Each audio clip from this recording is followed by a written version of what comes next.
మళ్ళీ వారికే గులాబీ పార్టీలో మారని తీరు, మాజీలు ఎమ్మెల్యేలకే సభ్యత్వ బాధ్యతలు, ద్వితీయ శ్రేణి నేతల్లో తీవ్ర అసంతృప్తి.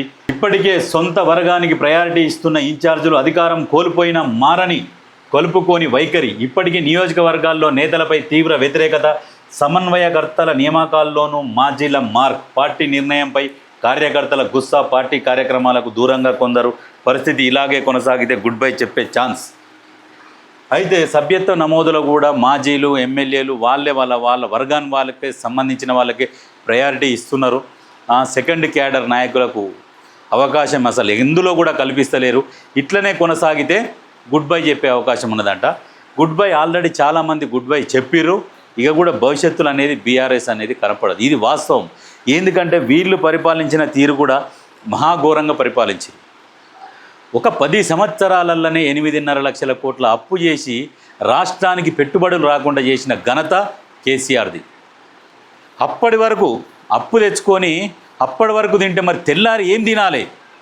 దరిద్రులారా కారం వేసుకొని తిన్నా కానీ ఇంకొక 10 రోజులు గడిచేటట్టు సంసారం చేసుకోవాలి. కానీ అప్పటికప్పుడు తిని రేపటికి అనగానే కాలు జాపితే ఎట్లయితుంది? ఆ రకంగా కేసీఆర్ పరిపాలించిండు. మళ్ళీ ఇగో వీళ్ళ నుంచి వీళ్ళకి శృతి లేదు. వీళ్ళంట మళ్ళీ ముచ్చట చెప్తారట, వీళ్ళంట మళ్ళీ అధికారంలోకి వస్తారట. మళ్ళీ అధికారం కాదు, దగ్గరికి కూడా రానియొద్దు, నీడకు కూడా అధికారం కాదు, అసెంబ్లీ గేటు కూడా దాకనియొద్దు వీళ్ళని, ఈ దరిద్రులని. ఆ కుటుంబం వరకే.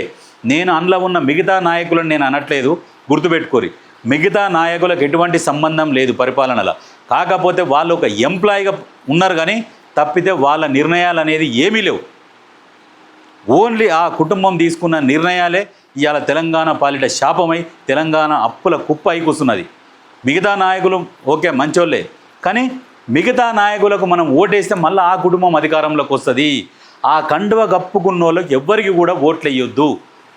నాయకులు మంచోళ్ళే, కానీ ఆ కండువతో ఉంటే ఓట్లు వేయకండి.